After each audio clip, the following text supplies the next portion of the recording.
A lot of weight on that front left rim. From our vantage point, we cannot tell if any of the other tires have been compromised. The front left tire is gonzo. It is all rim, and you see the sparks. It's going to be very difficult to control. Very difficult to slow this rig. Yeah, and you can imagine what it's like on the inside of that rig. Yeah, it's for loud. The driver. Loud, and it's rattling, obviously, quite clear. Question as to whether the driver even saw that spike strip, obviously until it was too late, or maybe didn't see it at all, depending on where CHP was. Trying to control this rig is going to be a challenge.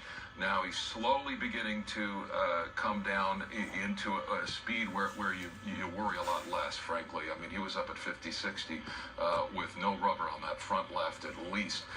He's not going to be long for moving here. Yeah, and you know, the other, if the driver insists on driving the truck this way for any length of time, we see big rigs catch fire and burn to the ground, basically, on the freeway. But fortunately, it looks like the driver's at least slowing down at this point, and maybe we'll just rethink this and just give it up. But we would hate to see that happen, that rim going all the way down to the front axle. We've seen that happen where the sparks are so intense, it catches the truck on fire. So hopefully we don't get to that point and the driver just gives up and surrenders. Gil, we've seen that cab sort of rocking back and forth. Is that something that the driver is doing deliberately, or is that out of his control at this point? I think so. I think he definitely is trying to shake the wheel a little bit there. We're hearing that possibly the passenger side is blown as well. We're going to try to move around to get a look and confirm that, but so far it looks like the spike strip took out maybe the front two tires at the very least, and they'll likely get another strip out here in front of this truck to try to get the rest of them if the driver decides not to pull over. Here's another look at, oh yeah, definitely. He's got no rubber on the front of that truck, so very difficult to control. Yeah, so, but, you know, on the other hand, he can continue to move at a slow speed for some distance, potentially, but the front left, the front right, gone, and that's what you want, because that's going to be the control, that's going to be the steering mechanism, obviously.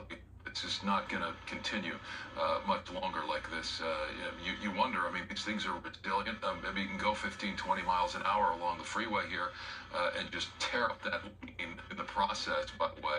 But law enforcement, again, holding back a little bit as this driver now, you know, wants to bring this thing to the very end with all the drama he can, swerving back and forth now. And again, once this stops, that might not well be the end of it. We've seen these things go into standoff mode for hours. When we've been covering them at night like this, oftentimes it's the morning light before it's resolved. So law enforcement may well be in for a long night here. They're hoping, obviously, that's not the case. You want to clear the freeway before the morning rush and, frankly, get this suspect into custody and out of harm's way. But, again, this is out of Bakersfield. This has been a long run for this driver who is still moving with two front tires completely gone. It's the rims is all that's left there. A successful spike strip, what appeared to be under an overpass there along that 210 freeway. Out of Bakersfield and, frankly, running out of options, Gil. Another concern we noticed, there is a wall, a sound wall, protective barrier on that side, but he's pretty close to houses. If he decides to jump and run, that's got to be another concern for the CHP officers. Yeah, definitely. You see that sound barrier there for the homeowners that live right next to the 210, and that's a consideration for sure. They'll likely get the law enforcement from the city here into those areas if the driver decides to stop and jump out and run. They'll definitely need that kind of coverage. But for now, the driver, look at this, still persistent, trying to go forward, picking up the asphalt there, and just really digging in those front rims. Parts still coming off of that rim here that we're seeing on the passenger side, but really not very good control on that truck at all. Look at this. He's going to go all the way across lanes and then back into the middle, trying to control it as much as he can. The best thing he can do right now is just to stop and surrender. Yeah, he wants to rock that cab back and forth. We've been seeing that off and on throughout this situation. CHP right on it now, prepared for whatever the suspect might want to do next. Although the options are frankly quite limited at this point. You're going to stop and surrender, or it becomes a standoff situation. But law enforcement in position, and the longer this goes at a slow speed like this, the more reinforcement you'll certainly see coming into the area from neighboring agencies along surface streets, so the byways as well along this highway, just to make sure in the event this suspect tries to jump and run that there's coverage on the side of the freeway as well. Look at this, just really a lot of smoke. Yeah, gunning it. I mean, just gunning it, seeing what it has left, and trying to get the last bit out of this rig before this suspect is off to jail. And look at that. An hour here. So this is not good. This is just not a good situation. Look at that, just tearing up the roadway there with those front rims, and really going to be down to the axle here pretty soon. And that's when the truck could catch fire. If that gets a lot of heavy sparks coming off it, getting up and underneath that rig, we've seen trucks go up in flames in those conditions. But this driver is saying, nope, I'm still not going to pull over. But, we're still hearing the CHP talking about putting out spike strips. Here we are, 60 miles an hour accelerating with very poor control of that truck up that front end. So we'll see if the CHP gets some more of those tires punctured in the next mile or so. Try to get those spike strips up ahead to slow down this truck once and for all. I just can't imagine what he's thinking. I mean, must be an uncomfortable situation, and he knows how this is going to end. Just rocking it back and forth, almost, Gil, like he's taunting those officers. Absolutely, taunting for sure, and it's just unbelievable behavior, knowing that he's got very little control on that truck, and yet still pushing forward on eastbound here on the 210. I just wonder what those front rims would do to a spike strip. If the rig would cross over it to the point where it could be effective with those rear tires, or if it would get caught up in the front mechanism there. Haven't seen it before, don't know. Yeah. It's a good question. I guess we may or may not find out the answer to that tonight, but with this driver moving like this, and you see that, pieces still flying off this thing, at some point you've got to be concerned about a fire that could be very dangerous for everyone involved here, including law enforcement. They're holding back a bit, but this driver with the will to run, unlike we've seen in some time. Gil, you mentioned the fire hazard here. We see the sparks and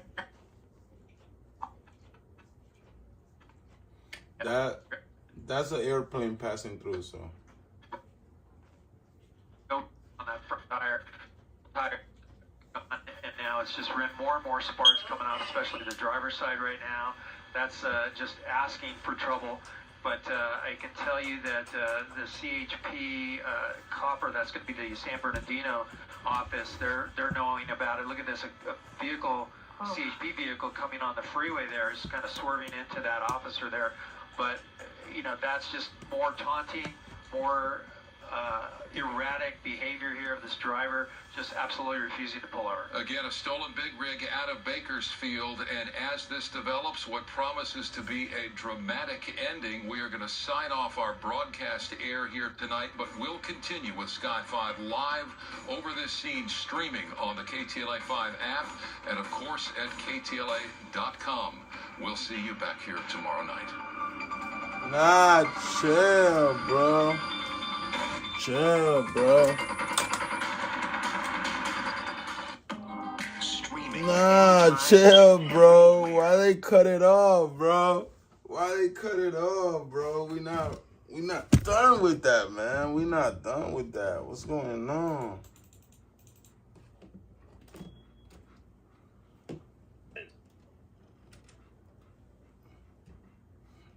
Nah. How they gonna leave me like that, bro? Let me set up my computer. Keys. Multiple.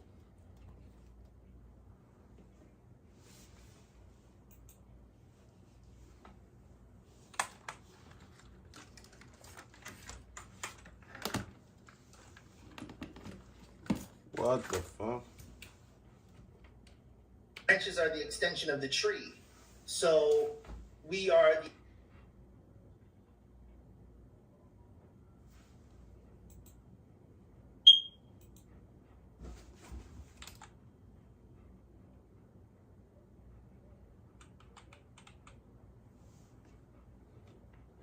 on the Torah, the Hadith, the Talmud? The answer is no. Can't be multiple entities, but you know.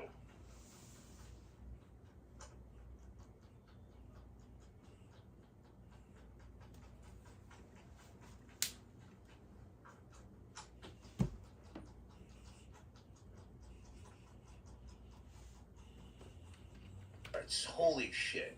Isn't that fascinating?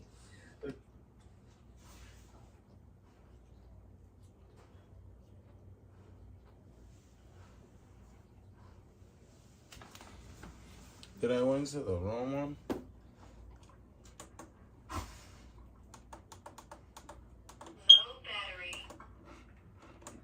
so The way bird. Second here, David and I have some great conversations, and that's his YouTube channel. Please log on, check out his books. This man is a highly intelligent guy, and we have great conversations. Could God be multiple entities?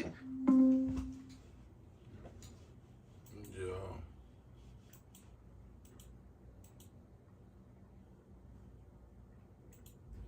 Let me see.